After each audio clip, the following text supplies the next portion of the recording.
Assalamualaikum warahmatullahi wabarakatuh. Master, ada yang bertanya nih.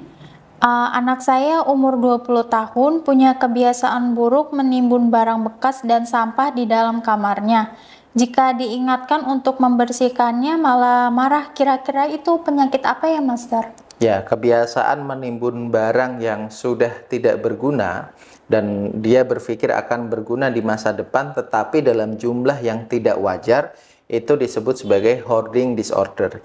Jadi hoarding disorder ini adalah kesulitan orang untuk berpisah dengan barangnya. Jadi dia merasa sayang, merasa nanti barang ini akan berguna, walaupun bagi sebagian besar orang barang itu sudah tidak berguna.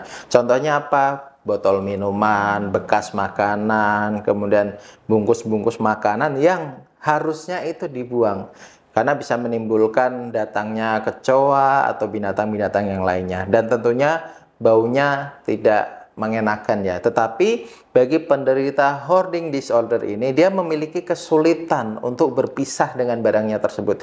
Dia memiliki kesulitan untuk membuang barang tersebut, sehingga akhirnya barang-barang itu menumpuk dan sangat banyak sekali sehingga menimbulkan ketidaknyamanan dalam tempat itu. Tetapi justru bagi dia itu tempat yang paling nyaman, tempat yang paling enak buat dia. Dan ketika ada orang yang ingin membersihkannya, maka dia bisa marah, bisa kesal, bisa emosi, dan lain sebagainya. Nah, hoarding disorder ini banyak dialami oleh orang-orang yang biasanya tinggal sendiri, seperti di kos-kosan, di apartemen. Tetapi tidak menutup kemungkinan orang-orang yang tinggal serumah dengan orang tuanya pun bisa mengalami hal ini. Dan itu cukup banyak terjadi saat ini. Terus untuk gejalanya itu apa aja ya, Master? Nah, biasanya gejalanya itu dia cenderung tertutup, yang pertama. Kemudian dia mudah marah ketika ada orang yang ingin masuk ke kamarnya. Jadi dia menutup rapat-rapat kamarnya supaya orang lain tidak bisa melihat atau mengaksesnya.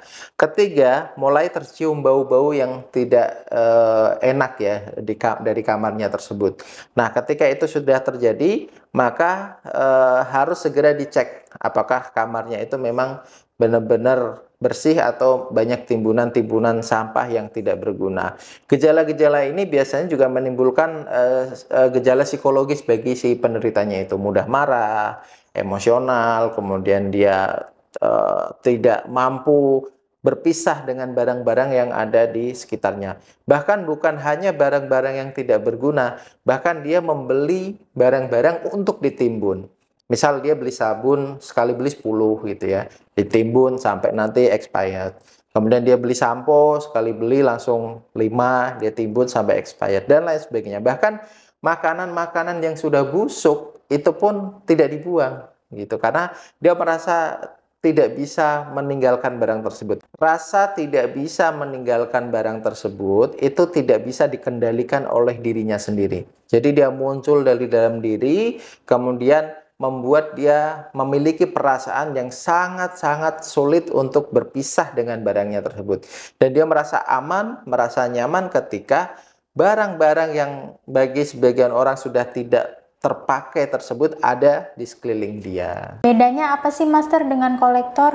Kalau kolektor itu biasanya merawat barangnya. Jadi kolektor akan menimbun barang tetapi ditata rapi, dibersihkan, disayangi, dan justru kolektor itu menyukai keindahan. Jadi barang-barangnya ditata rapi, disayangi, dan sebagainya.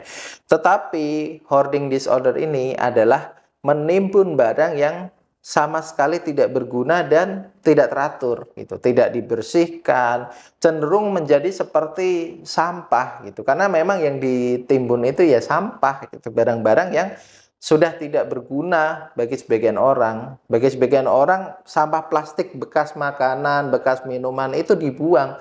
Bagi mereka yang mengalami hoarding disorder ini, dia tidak bisa mengendalikan perasaan itu. Dia dorongan untuk menyimpan itu sangat tinggi. Dan untuk membuangnya dia merasa sangat kesulitan dan kesusahan. Jadi bedanya kalau kolektor dia dirawat, dibersihkan, ditata. Kalau yang mengalami hoarding disorder ini, dia tidak memperdulikan barangnya, dia hanya merasa nyaman ketika barang-barang itu ada dan tidak dibuang.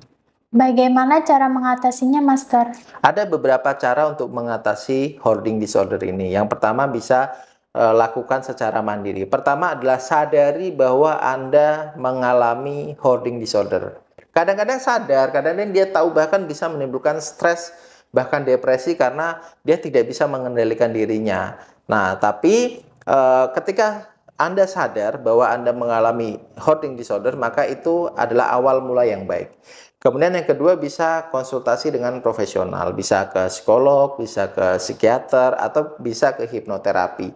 Nah, di klinik Hipnomedika itu kita mempunyai sebuah terapi yang dikhususkan untuk penderita hoarding disorder ini, dan itu sangat efektif untuk membantu mereka-mereka yang mengalami hoarding disorder ini. Jadi kalau Anda atau keluarga Anda mengalami ini, segera cari pertolongan. Kenapa? Karena semakin lama tidak diatasi, maka gejala dan penyakit itu akan semakin berat. Bisa menimbulkan stres, depresi, dan lain sebagainya. Karena gejala-gejala psikologis ini nantinya akan semakin meningkat, dan itu bisa menimbulkan masalah yang semakin serius.